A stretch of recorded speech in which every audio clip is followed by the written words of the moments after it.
नमस्कार, आप देख रहे हैं इंडिया न्यूज और मैं हूं आपके साथ शुभेंदु सिंह और रुक कर रहे हैं इस वक्त की बड़ी खबर का। आतंकी मिन्हाज के पास से एक डायरी बरामद हुई है और एटीएस को डायरी से कई अहम जानकारियां इस दौरान मिली हैं। डायरी में कोडिंग भाषा में कई बातें लिखी मिली हैं। एटीएस अब इस कोडिंग भाषा को डिकोड करने में जुटी है। टेलीग्राम ऐप के जरिए साथियों से बात किया करते थे और इसका खुलासा हुआ है आतंकी मिन्हाज के तार जम्मू कश्मीर से भी जुड़े हैं। मिन्हाज ने जम्मू कश्मीर के तौहीद के खाते में लाखों रुपए डाले थे और डायरी में मूसा और तौहीद की टेलीग्राम आईडी की डिटेल मिली है। एटीएस से अब तौहीद की जानकारी जुटाने में लगी हुई है। सूत्रों का यहां यह दावा है कि टेलीग्राम पर मैसेज को डिकोड किया गया है और आतंकियों के निशाने पर यूपी और बिहार के मजदूर थे। पाकिस्तान में बैठे हैंडलर ने पंजाब के स्लीपर सेल आपको मैसेज भेजा था। ट्रेन में टाइमर बम रखने का यह मैसेज था और अब यूपी एटीएस की टीम बिहार पहुंची है और ये इंडिया न्यूज उत्तर प्रदेश उत्तराखंड पर ये एक्सक्लूसिव आप जानकारी आप तक हम पहुंचा रहे हैं। मिन्हाज ने जम्मू कश्मीर के कुछ लोगों के साथ यहां संपर्क साधा था और इसको लेकर के आप जिस तरीके से जिस भाषा में वो चीजें भेजी गई थी अब उसको डिकोड किया जा रहा है, उसके मतलब समझे जा रहे हैं। मिन्हाज ने जम्मू कश्मीर के तौहीद के खाते में इस दौरान लाखों रुपए डाले थे और ये फंडिंग आखिर कहां से हो रही थी।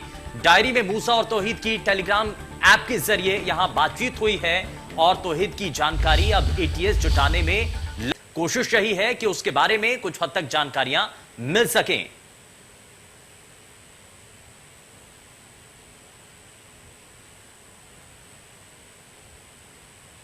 आशीष सिन्हा हमारे संवाददाता जुड़ चुके हैं, ज्यादा जानकारी अभी तक इस आप कोडिंग भाषा को लेकर के क्या अभी तक जानकारी मिल रही है? डिकोड करने की कोशिश की जा रही है, यह समझा जा रहा है कि जो बातचीत हो रही थी जम्मू कश्मीर में आखिर उसका मतलब क्या था, मकसद क्या था?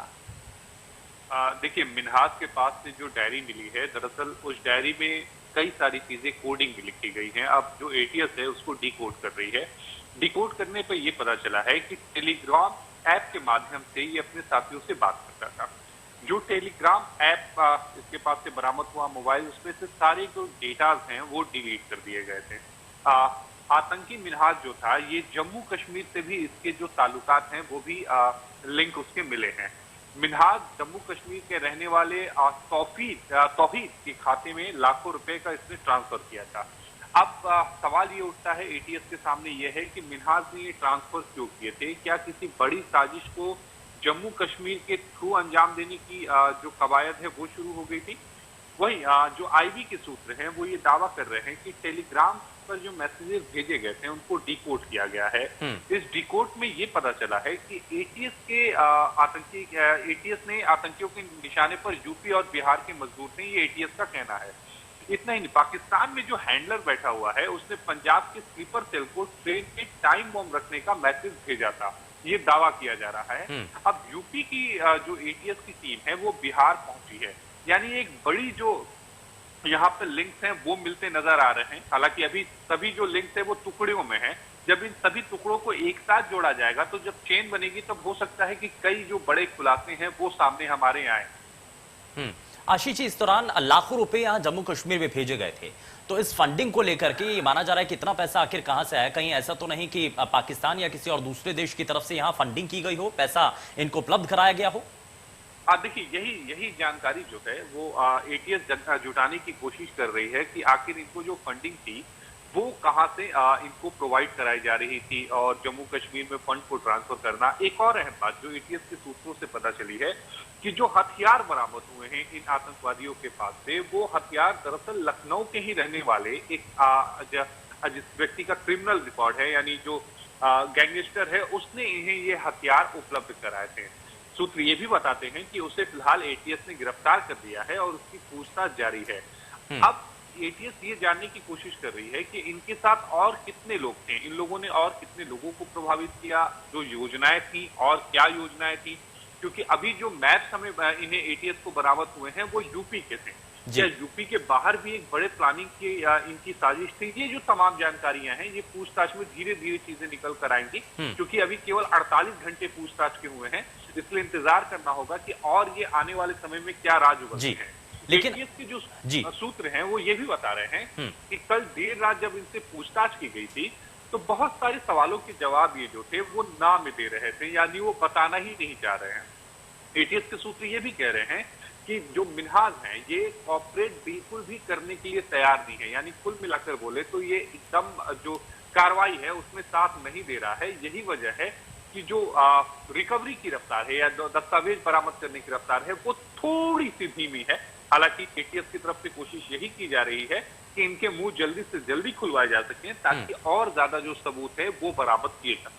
ठीक है, बहुत शुक्रिया आशीष सिन्हा जी, डिप्टी एडिटर जो कि हमारे साथ कार्यक्रम में जुड़े, उन्होंने जानकारी दी है। लेकिन आगे बढ़ते हैं, हमारे साथ हमारे संवाददाता भी अब जुड़ चुके हैं, जरा उनका रुख कर लेते हैं। मैं जरा जल्दी से रुख कर लेता हूं और आगे बढ़ते हुए ये सवाल पंकज आपसे ये करना चाह रहा हूं कि अभी जिस डायरी का जिक्र हो रहा है उस डायरी के पन्नों में, क्योंकि अभी तक 2 आतंकियों की गिरफ्त हुई है, लेकिन बाकी और लोगों के बारे में क्या इस डायरी के अंदर कोई जिक्र है? कितने लोग इस पूरे प्रकरण के अंदर शामिल हैं या कौन कौन और लोग हैं, क्या उनके बारे में भी कोई जानकारी इस डायरी के अंदर मिली है?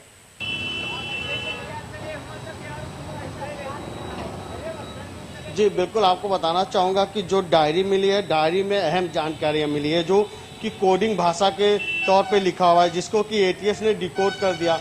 अब इसमें जो जानकारियाँ मिली है, हालांकि जो मिन्हाज आतंकी है जो पकड़ा गया है उनसे पूछताछ में अभी सारी चीज़ें पता नहीं चल पा रहा है, लेकिन वो सीधे तौर पे कुछ नहीं कह रहे। लेकिन कहीं ना कहीं डायरी के द्वारा ये खुलासा हुआ है कि मिन्हाज के कहने पर जो जम्मू कश्मीर के तौहीद है उन्होंने उनके खाते में लाखों रुपए फंडिंग किए। उसके बाद आपको बता दें कि डायरी से ये भी पता चला है कि ये लोग टेली ऐप के माध्यम से ये लोग बात करते थे आपस में, और वही उसमें जो डिकोड एटीएस ने जब उस जो इसके कोडिंग को डिकोड किया तो उसमें ये पता चला है कि एटीएस ने जो डिकोड किया पाकिस्तान में बैठे जो हैंडलर हैं उनके द्वारा पंजाब में जो स्लीपर सेल है उनको ये निर्देश दिए गए थे कि वो लोग ट्रेनों में टाइमर बम रखने का मैसेज भेजा था।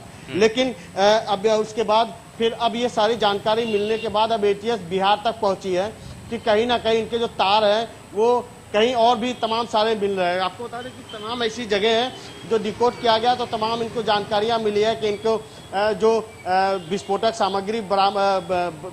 सामग्री कहाँ से मिली थी, फंडिंग कहाँ से हुई, ये सारी डिकोड करने के बाद सारी चीज़ें पता चल गई।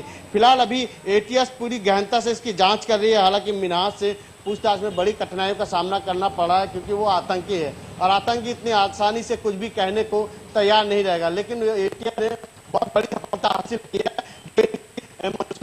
नाकाम तो किया है, लेकिन इसके साथ और कितने लोग जुड़े हैं लखनऊ से बिहार में भी एटीएस पहुंच रही है, ट्रेन में बम रखने का भी जिक्र, तो तमाम ऐसे बड़े मामले हैं जिसका धीरे धीरे खुलासा होगा। हालांकि एटीएस पूरी तत्परता से लगी हुई है। अब एटीएस की टीम बिहार में पहुंची है, अब देखने वाली बात होगी कि आगे क्या क्या चीजें निकल के आता है। फिलहाल इनके साथ कितने लोग जुड़े हैं और किस किस शहर के लोग हैं, ये सारी चीजें एटीएस खंगाल लगातार छापेमारी की जा रही है। जी अब बिल्कुल इसके लिए छापेमारी की जा रही है, लेकिन अभी 2 आतंकी तो पुलिस की गिरफ्त में आ चुके हैं, लेकिन अभी और भी लोग हो सकते हैं। संभावना ये भी है कि उस वक्त 2 की तो गिरफ्तारी हो चुकी है, लेकिन कुछ और लोग थे वहां पर जो कि वहां से भाग निकले थे, फरार हो गए थे।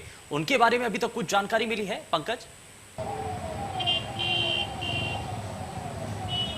जी बिल्कुल, आपको बताना चाहूँगा कि जो आईजी एडीजी प्रशांत कुमार ने जब प्रेस ब्रीफिंग की थी तो उसमें इन्होंने इस बात का जिक्र नहीं किया था कि कितने लोग भागे हैं, कितने लोग नहीं भागे। तो आधिकारिक रूप से अभी तक कोई बयान नहीं आया, लेकिन जहां जाहिर सी बात है कि जो लोग भी यहां से भागे तो उनकी पूरी तरीके से तलाशी की जा रही है और उनकी छापेमारी की जा रही है। तो कहीं ना कहीं जिस तरह से डायरी मिली है, डायरी से अहम सबूत मिले हैं, तो इसी तरह से लगातार एटीएस छापेमारी कर रही है। तमाम सारे जो इनके कोड भाषा में, महत्वपूर्ण बात है कि इनको जो कोड को डिकोड किया है एटीएस ने, ये बहुत बड़ी सफलता मिली है कि इनके तार जम्मू कश्मीर से जुड़े हैं, जो हैंडलर है वो पाकिस्तान के हैंडलर है। तो कहीं ना कहीं बहुत बड़ी घटना को अंजाम देने के फिराक में थे, जिसको कि एटीएस ने तो छापेमारी करके पकड़ लिया। लेकिन अब देखने वाली बात होगी कि आगे क्या क्या चीज़ें सामने निकल कर आती है। हालांकि इनके साथ जो कहाँ के लोग जुड़े हैं, ये बहुत बड़ा चैलेंज है कि कहाँ ये लोग निशाना बनाने वाले थे और किन किन लोगों ने इनकी मदद की थी।